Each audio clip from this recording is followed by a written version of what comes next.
તો પંચ વિષયનો કે દોષ બુદ્ધિ, પંચ વિષયમાં દોષ બુદ્ધિ થાય એટલી જ એને મન જીતાય, ઇન્દ્રિયો જીતાય પહેલા ને પછી મન જીતાય.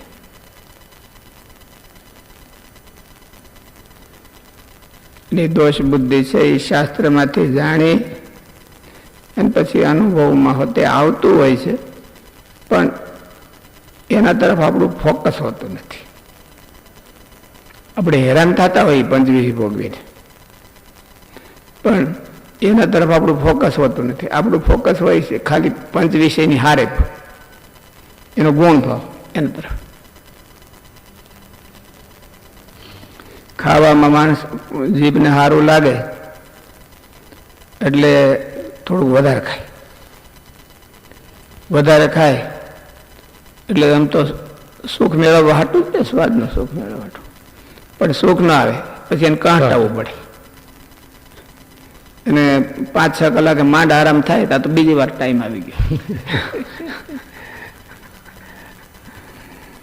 એટલે તોય છતાંય પાછું માણસ રિપીટેશન કરે, રિપીટેશન કરે એટલે એનો અર્થ એવો છે કે ઓલું 6 કલાક એને કષ્ટ ભોગવ્યું અને હટાણો અથવા તો દોડાદોડ થયો એનું એને અનુસંધાન ન રાખ્યું.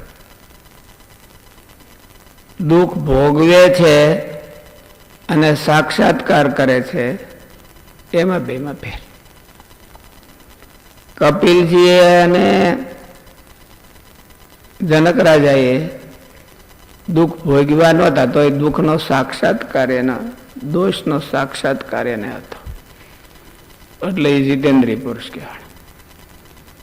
દોષોનો સાક્ષાત્કાર જેને ભોગવે એ જ કરે એમ ન હોય, બહારથી જોઈને હોતે કરી લે. બીજા કોઈ હેરાન થતા હોય તો એમાંથી હોતે સાક્ષાત્કાર કરી લે. ગૌતમ બુદ્ધે દુઃખ ભોગવ્યું નહોતું, જોયું ખાલી. પણ સિદ્ધાર્થ હતા ને પેલા, એને ખાલી એમ જોયું કે આ હોય તો એને એમ થયું કે સાક્ષાત્કાર કરી દીધો, આ આમ એમ કરી માનીને વ્યા, એટલે એ બચી ગયા. જનક રાજા બચી ગયા. અને ઘણા છે એ સિતોડામાં પીલાતા હોય ને એરણ ઉપર ટીપાતા હોય ને પછોડા ઓલું થતું હોય બધું, તો એને ભાન ન થાય કે આપણે ટીપાઈએ છીએ ને શેને લઈને ટીપાઈએ છીએ. એટલે સાંખ્ય સૂત્રમાં સાંખના આંખ કીધી. આંખ એટલે દુઃખને જોવાની દ્રષ્ટિ, સુખને જોવાની નહીં. સાંખ એટલે દુઃખને જોવાની દ્રષ્ટિ ખાલી. વેદાંત હોય તો ભગવાનમાં ગુણ જોવાની દ્રષ્ટિ હોય, પણ સાંખમાં ખાલી દુઃખને જોવાની દ્રષ્ટિ. દુઃખ ક્યાં થાય છે? જ્યાં જ્યાં હોય ત્યાંથી એ બધું એનો સાક્ષાત્કાર કરવો અને એનાથી છોટવાનો ઉપાય કરવો, એટલે સાંખ. એટલે ગુણાતીતાને શું કીધું? સાંખ છે. અને સાંખ વિના વિષયનો અભાવ થાય નહીં. સાંખ એટલે આંખ, આંખ એટલે જોવાનું સાધન એમ. પણ શું જોવાનું સાધન? દુઃખ, દોષ. એ વિષયના જગતના દુઃખ અને દોષ આપણને કેટલા ખૂજે છે સ્વાભાવિકપણે. ભર્યું તો છે પણ તો દેખાતું નથી. ઘણી વખત ચાન્સ પીડ્યો હોય પણ વેપારીને, અમુક વેપારીને જ એને દેખાય ને અમુક વેપારીને ન દેખાય. ઘણા તો ચાન્સ ઊભો કરે એટલે દુઃખ ધારી લે તો એને સાક્ષાત્કાર તો થાય. એમ આ આવા છે એમ જાણે તો ખોળે તો. દોષ દ્રષ્ટિનું શ્રવણ છે એ જ એનું કારણ છે કે પૂર્વ કર્મ કાંઈ છે? અને જે દોષ દ્રષ્ટિ બધાને હરખા છે દ્રષ્ટિ. અને મારે દાદુ તો સંગે કરીને કીધું છે, મુમુક્ષુતા સંગ એને કરીને કીધું.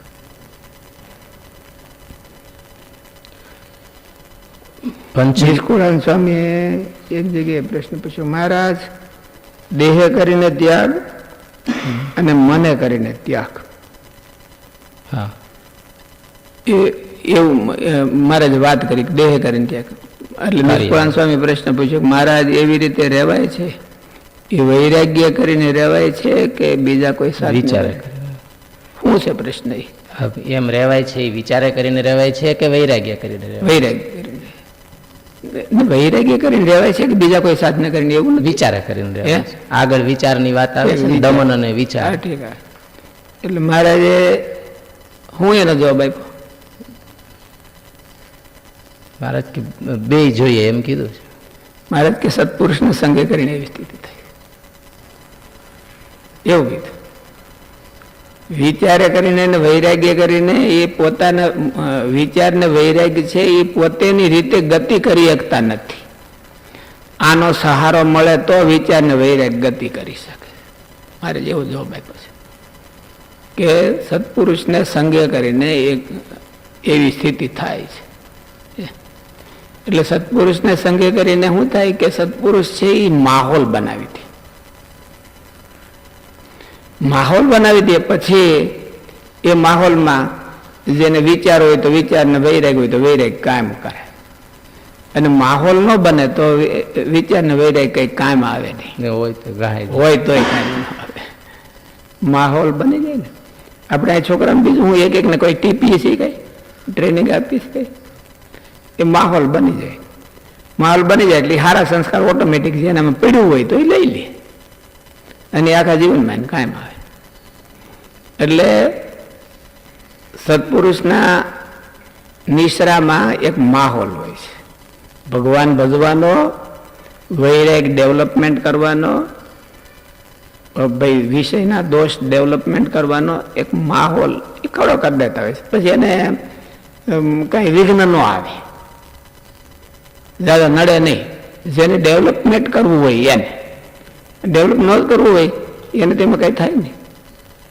પણ એકલો કે દૂર થઈને એકલો નોખો થઈને એ વિચાર કરે, પંચ વિષયના દોષનો વિચાર કરે તો સિદ્ધ ન થાય.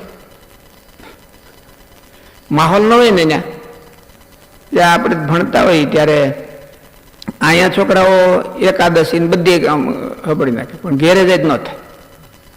અહીંયા જેટલી ભક્તિભાવ કરતા હોય, પૂજા કરતા હોય, ઓલું કરતા હોય, પણ ઘેરે જાય એટલું ન થાય. શું કરે? અન્ય માહોલ ફરી ગયો હોય. અહીંયા જે સત્સંગ રાખે એવો બહાર જાય તો ન રહે. એનું કારણ એ છે કે ફેર શું પડ્યો? માહોલ ન ફેર. આપણે કઈ એને ઘડીકે ને ઘડીકે તું આમ ખા ને આમ પી ને ઓલું આપણે માનો કે બધા છોકરાઓ એકાદશી આવે તો આપણે એક એકને કહેવા જાય તારે એકાદશી કરવાની, તારે એકાદશી કરવાની. કે ચાતુર્માસ આવે તો કે તમારે આ વ્રત કરવાના ઓલું કરવાનું કહેવા જાય. એની એના જો ઘેરે ગયા હોય તો ચાતુર્માસમાં શું કરે? કઈ ન કરીએ. માહોલ નથી. માહોલમાં એટલે દેશી ભાષામાં કહેવાય નળીઓ નીંભાળામાં પાકે. એની હીટ તો નીંબાડાની હીટ છે ને બહુ હાવ એકદમ નોર્મલ હોય. નીંબાળો કુંભાર નાખે ને એમાં કુવળ ને કચરો ને એવું બધું બળતણ તરીકે નાખ્યું. પછી ચારે બાજુથી પેક કરી દે અને આગ લગાડી દે. એટલે હવે એમાંથી હીટ કેટલીક આવે પણ તો એમાં બહુ નળિયા ને ઈટું ને એમાં બહુ સારી પાકી. અને એકને બે નળિયાને લઈને એક ખાંડી લાકડા બાળે તો નથી પાકે જ નહીં. એનું પેલું કચરાનું બળતણમાં પાકી જાય. એટલે માહોલ કહેવાય એને. અને માહોલમાં પાકી જાય. એટલે નળીઓને ઈટ છે એ માહોલમાં પાકી જાય. નોખા સેપરેટ ન પાકે. કાં વધારે બળતણ બાળે તો બોલે વધારે થઈ જાય ઓલું, અને ઓછું થાય તો કાચું રહે. એ ન થાય. એટલે વિચારને બે મારે સત્પુરુષના યોગે કરી દેશે.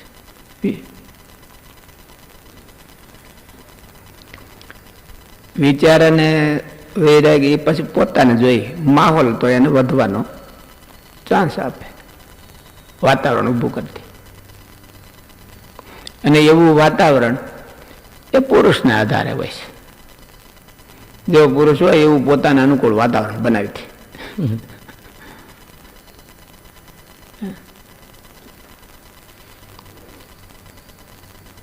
પંચ વિષય છે તે જગત વાસનાનો સાર છે.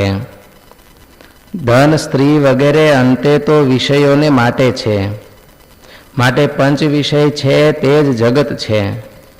તે વાસના, સંસ્કાર અને રાગ સ્વરૂપે ઇન્દ્રિયો, મન અને જીવમાં દ્રઢપણે ચોંટીને રહ્યા છે. જગતમાં રહેલા ઉત્તમ પંચ વિષયોને જીવમાં પેસવા માટે અને જીવમાં રાગ રૂપે રહેલા પંચ વિષયોને બહાર આવવા માટે એક નિશ્ચિત ક્રમ છે, પદ્ધતિ છે. બહાર રહેલા પંચ વિષયો પ્રથમ ઇન્દ્રિયોમાં આવે છે, પછી અંતઃકરણમાં એટલે કે મનમાં આવે છે, અને પછી જીવમાં રાગ રૂપે જમા થાય છે, જે જગત છે. ગીતામાં ભગવાને કીધું ને, ઇન્દ્રિયાણી પરાણ્યાહુ, એને કે ઇન્દ્રિયોમાં ને બુદ્ધિ, ઇન્દ્રિયાણી મનોબુદ્ધિ રસ્યાધિષ્ઠાન રસ્યાધિષ્ઠાન મુચ્યતે. ઇન્દ્રિયાણી પરાણ્યાહુ, વિષયેભ્યો વિષયથી પર આવે છે. ઇન્દ્રિયાણી પરાણ્યાહુ ઇન્દ્રિયેભ્યો પરમ મનઃ મનસાસ્તુ પરા બુદ્ધિ યો બુદ્ધેઃ પરતસ્તુ સહ સહ. સહ એટલે સહ વાસના, કામ. એની બુદ્ધિ. એટલે આ બધા વિષયો ધીરે ધીરે આપણા જીવમાં ભરાય. પહેલા તો ઇન્દ્રિયોમાં ભરાય, પછી મનમાં ભરાય, પછી બુદ્ધિમાં, પછી જીવમાં ભરાય જાય. એટલે એને વાસના કહે. હવે એનો અભાવ થયા વિના જીવમાંથી જાય નહીં. એને કાઢવા માટે આ બધા ઠેકાણા છે. ઇન્દ્રિયોમાંથી કાઢી નાખે તો મનમાં રહે, મનમાંથી કાઢી નાખે તો બુદ્ધિમાં રહે, બુદ્ધિમાંથી કાઢી નાખે તો જીવમાંથી જ પડ્યા હોય, ટાઈમે નીકળે. એટલે એનો અભાવ, એનો દોષ બુદ્ધિ કરી અને ઠેઠ જીવમાં બેહારવા, એવું ગોપાળન સ્વામીની વાતોમાં કીધું. ત્યારે એ જીતે. એની અભાવ બુદ્ધિ ઠેઠ ધીરે ધીરે ધીરે ધીરે આપણે જીવમાં સાક્ષાત્કાર થઈ જાય. એટલે આપણે કીધું ને, કપિલદેવ ભગવાન અને જનક રાજા એ સાંખ્યવાળા કહેવાતા, સાંખ્યના આચાર્ય કહેવાય ને, વિદેહ કહેવાતા. તો એ પંચ વિષય તો ભોગવતા છે ને, જનક રાજા છે એ તો પંચ વિષય તો ભોગવતા છે. ઉગાડી કે એમ કે ઓલી સુલભા નાચતી હતી તો પણ એને કઈ ફેર પડ્યો નહીં.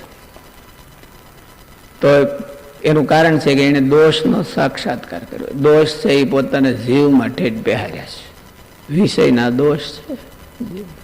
દોષ બુદ્ધિ અને ભગવાનની ઉપાસના, એ બેમાંથી વધારે આ વાસના નિવૃત્તિ માટે કારગત કોણ? બે કીધા છે મારે. રામાનુજાચાર્યજીએ ધર્મ અને મહારાજે ધર્મ અને ભક્તિ બે લીધા. ધર્મ અને ભક્તિ એટલે એક બાજુ સાધન ને એક બાજુ ભગવાન ઉપાસના. એક બાજુ સાધન ને એક બાજુ ઉપાસના. પણ નિર્મૂળ કરે છે એ ઉપાસના કરે છે. જીવમાંથી જે કાઢે છે એ ઉપાસના. પણ ઓલા જો સાધન પ્રોટેક્શન કરનારા ન હોય તો આને એક્ટિવ ન થવા દે.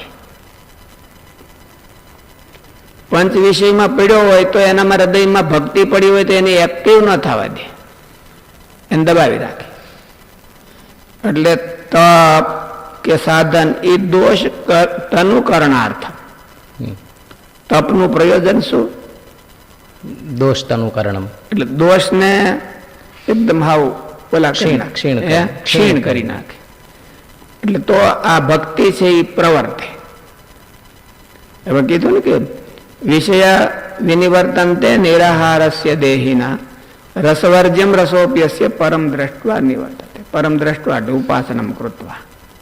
ભગવાનની ઉપાસના કરી અને નિવૃત્તિ પામે છે. વિષય વિનિવર્તન્તે નિરાહારસ્ય દેહિના. વિષયનો ત્યાગ કરે એટલે એ નિવૃત્ત તો થઈ જાય ઘડીક થાય, ઘડીક નહીં. પણ જીવમાં પડી ગયા હોય, મનમાં ભરાઈ ગયા હોય તો એ બધા ન જાય. એનો ઉપાય શું? તો ધર્મે સહિત ભક્તિ, સાધને સહિત ઉપાસના. બીજા સાધન હોતે કરવાના. એટલા માટે તો શ્રી ભાષ્યમાં એમાં એવું જ પ્રતિપાદન કર્યું છે.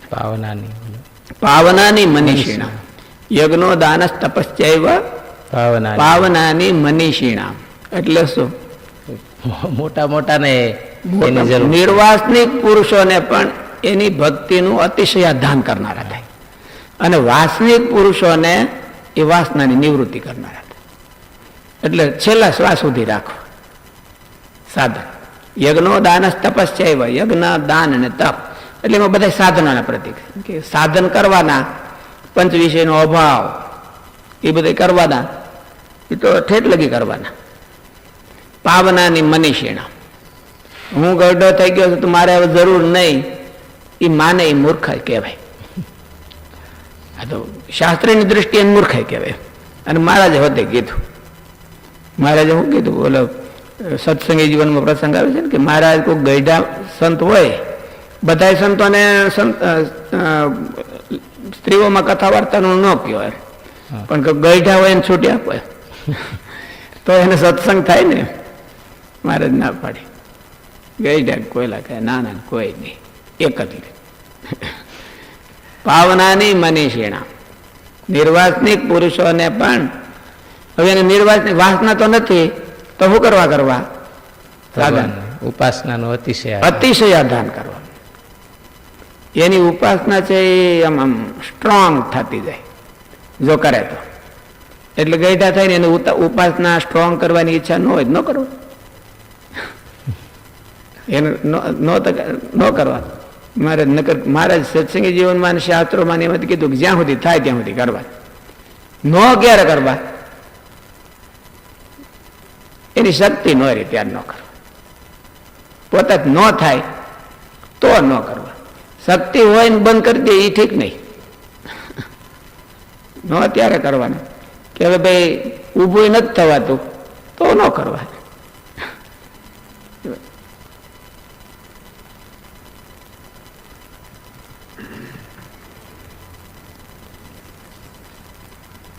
બહાર રહેલા પંચ વિષયો પ્રથમ ઇન્દ્રિયોમાં આવે છે, પછી અંતઃકરણમાં એટલે કે મનમાં આવે છે, અને પછી જીવમાં રાગ રૂપે જમા થાય છે.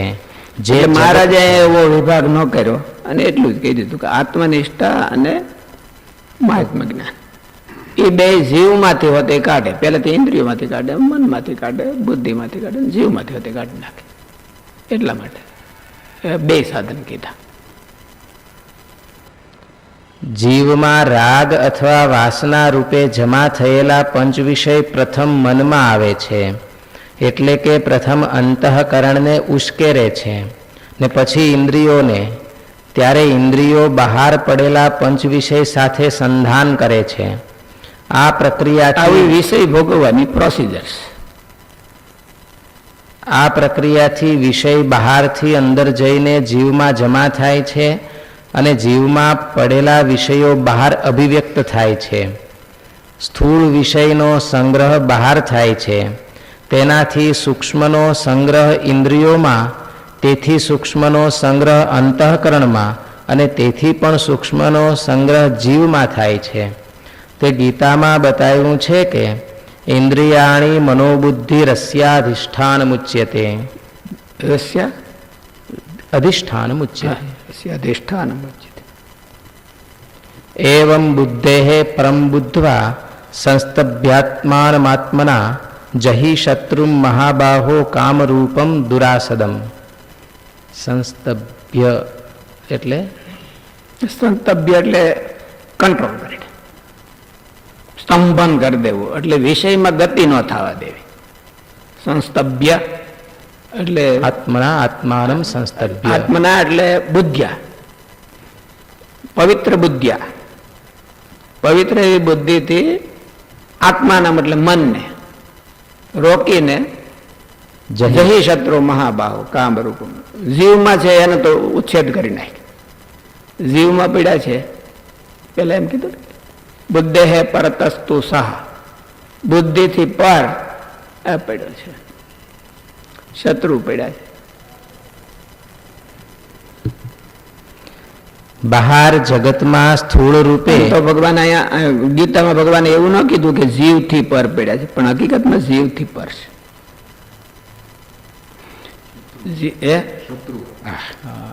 પંચ વિષય છે એ જીવને દબાવીને બેઠા છે ને. તાકાત છે એ જીવથી. તાકાત જીવથી ઓછી ભલે હોય, બે વાત છે. જો જીવ જો ભગવાનનો સહારો લે, ઉપાસનાનો સહારો લે, તો પંચવિષયને દબાવી શકે. અને જીવ જો ભગવાન ઉપાસનાનો સહારો લઈને એની અરે ખાલી ઉપાસનાનો સહારો લઈને ઓલાને લડે નહીં તો એ દબાવી દે. અને ઉપાસનાનો સહારો ન લઈને ખાલી એની અરે લડે તો એ દબાવી દે. એટલે એનાથી પર છે. જીવ, ઈશ્વર અને માયા, વચ્ચે માયા છે. એટલે જીવને તો દબાવીને બેઠી છે ને, જીવને દબાવીને બેઠી છે. જીવને જો ભગવાનનો આધાર મળી જાય તો એ માયાને દબાવી શકે.